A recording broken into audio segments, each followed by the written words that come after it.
Les Actes des Apôtres, chapitre 18. Après cela, Paul partit d'Athènes et se rendit à Corinthe. Il y trouva un juif nommé Aquilas, originaire du Pont, récemment arrivé d'Italie avec sa femme Priscille, parce que Claude avait ordonné à tous les juifs de sortir de Rome. Il se lia avec eux, et, comme ils avaient le même métier, il demeura chez eux et y travailla. Ils étaient faiseurs de tentes. Paul discourait dans la synagogue chaque Shabbat, et il persuadait des Juifs et des Grecs. Mais, quand Silas et Timothée furent arrivés de la Macédoine, il se donna tout entier à la parole, attestant aux Juifs que Jésus était le Christ. Les Juifs faisant alors de l'opposition et se livrant à des injures, Paul secoua ses vêtements et leur dit « Que votre sang retombe sur votre tête, j'en suis pur. Dès maintenant, j'irai vers les païens. » En sortant de là, il entra chez un nommé Justus, homme craignant Dieu, et dont la maison était contiguë à la synagogue. Cependant, Crispus, le chef de la synagogue, crut au Seigneur avec toute sa famille, et plusieurs Corinthiens qui avaient entendu Paul crurent aussi et furent baptisés. Le Seigneur dit à Paul en vision pendant la nuit, « Ne crains point, mais parle, et ne te tais point, car je suis avec toi, et personne ne mettra la main sur toi pour te faire du mal. Parle, car j'ai un peuple nombreux dans cette ville. » Il y demeura 1 an et 6 mois, enseignant parmi les Corinthiens la parole de Dieu.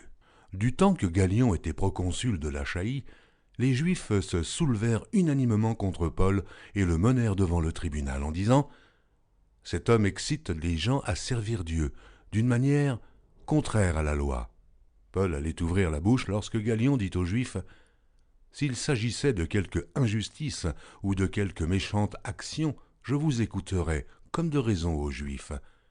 Mais il s'agit de discussions sur une parole, sur des noms et sur votre loi. Cela vous regarde. Je ne veux pas être juge de ces choses. » Et il les renvoya du tribunal. Alors tous, saisissant de Sosthène, le chef de la synagogue, le battirent devant le tribunal, sans que Galion s'en mît en peine. Paul resta encore assez longtemps à Corinthe. Ensuite, il prit congé des frères et s'embarqua pour la Syrie avec Priscille et Aquilas, après s'être fait raser la tête à Cenchréa, car il avait fait un vœu. Ils arrivèrent à Éphèse et Paul y laissa ses compagnons. Étant entré dans la synagogue, il s'entretint avec les Juifs, qui le prièrent de prolonger son séjour. Mais il n'y consentit point et prit congé d'eux en disant « Il faut absolument que je célèbre la fête prochaine à Jérusalem. Je reviendrai vers vous, si Dieu le veut. » Et il partit d'Éphèse. Étant débarqué à Césarée, il monta à Jérusalem et, après avoir salué l'Église, il descendit à Antioche. Lorsqu'il eut passé quelque temps à Antioche, Paul se mit en route et parcourut successivement la Galatie et la Phrygie, fortifiant tous les disciples. Un juif nommé Apollos, originaire d'Alexandrie, homme éloquent et versé dans les Écritures, vint à Éphèse. Il était instruit dans la voie du Seigneur et, fervent d'esprit, il annonçait et enseignait avec exactitude ce qui concerne Jésus, bien qu'il ne connût que le baptême de Jean. Il se mit à parler librement dans la synagogue. Aquilas et Priscille, l'ayant entendu, le prirent avec eux et lui exposèrent plus exactement la voie de Dieu. Comme il voulait passer en Achaïe, les frères l'y encouragèrent et écrivirent aux disciples de le bien recevoir. Quand il fut arrivé, il se rendit par la grâce de Dieu très utile à ceux qui avaient cru, car il réfutait vivement les Juifs en public, démontrant par les Écritures que Jésus est le Christ. Les Actes des Apôtres, chapitre 19. Pendant qu'Apollos était à Corinthe, Paul, après avoir parcouru les hautes provinces de l'Asie, arriva à Éphèse. Ayant rencontré quelques disciples, il leur dit « Avez-vous reçu le Saint-Esprit quand vous avez cru ?» Ils lui répondirent « Nous n'avons pas même entendu dire qu'il y ait un Saint-Esprit. » Il dit « De quel baptême avez-vous donc été baptisés ?» Et ils répondirent « Du baptême de Jean. » Alors Paul dit « Jean a baptisé du baptême de repentance, disant au peuple de croire en celui qui venait après lui, c'est-à-dire en Jésus. » Sur ces paroles, ils furent baptisés au nom du Seigneur Jésus.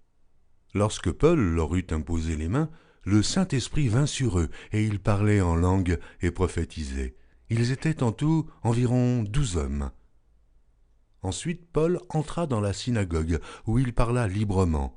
Pendant 3 mois, il discourut sur les choses qui concernent le royaume de Dieu, s'efforçant de persuader ceux qui l'écoutaient. Mais, comme quelques-uns restaient endurcis et incrédules, décriant devant la multitude la voix du Seigneur, il se retira d'eux, sépara les disciples et enseigna chaque jour dans l'école d'un nommé Tyrannus. Cela dura 2 ans, de sorte que tous ceux qui habitaient l'Asie, juifs et grecs, entendirent la parole du Seigneur. Et Dieu faisait des miracles extraordinaires par les mains de Paul, au point qu'on appliquait sur les malades des linges ou des mouchoirs qui avaient touché son corps, et les maladies les quittaient, et les esprits malins sortaient.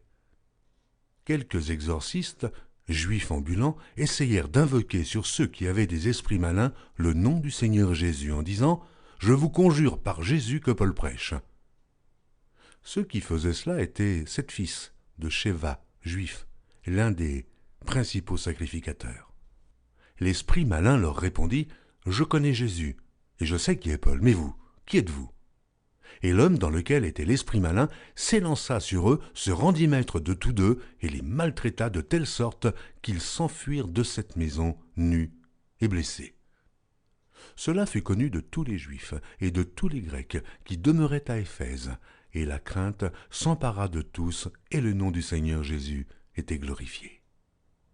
Plusieurs de ceux qui avaient cru venaient confesser et déclarer ce qu'ils avaient fait. Et un certain nombre de ceux qui avaient exercé les arts magiques, ayant apporté leurs livres, les brûlèrent devant tout le monde. On en estima la valeur à 50 000 pièces d'argent. Et c'est ainsi que la parole du Seigneur croissait en puissance et en force. Après que ces choses se furent passées, Paul forma le projet d'aller à Jérusalem, en traversant la Macédoine et l'Achaïe. Quand j'aurai été là, se disait-il, il faut aussi que je voie Rome. Il envoya en Macédoine 2 de ses aides, Timothée et Éraste, et il resta lui-même quelque temps encore en Asie. Il survint à cette époque un grand trouble au sujet de la voix du Seigneur. Un nommé Démétrius, orfèvre, fabriquait en argent des temples de Diane et procurait à ses ouvriers un gain considérable. Il les rassembla avec ceux du même métier et dit « Ô hommes, vous savez que notre bien-être dépend de cette industrie. Et vous voyez et entendez que, non seulement à Éphèse, mais dans presque toute l'Asie, ce Paul a persuadé et détourné une foule de gens en disant que les dieux faits de main d'homme ne sont pas des dieux. Le danger qui en résulte, ce n'est pas seulement que notre industrie ne tombe en discrédit, c'est encore que le temple de la grande déesse Diane ne soit tenu pour rien, et même que la majesté de celle qui est révérée dans toute l'Asie et dans le monde entier ne soit réduite à néant. » Ces paroles les ayant remplis de colère, ils se mirent à crier « Grande est la Diane des Éphésiens !» Toute la ville fut dans la confusion, et ils se précipitèrent tous ensemble au théâtre, entraînant avec eux Gaius et Aristarque, macédoniens, compagnons de voyage de Paul. Paul voulait se présenter devant le peuple, mais les disciples l'en empêchèrent. Quelques-uns même des Asiarques, qui étaient ses amis, envoyèrent vers lui pour l'engager à ne pas se rendre au théâtre.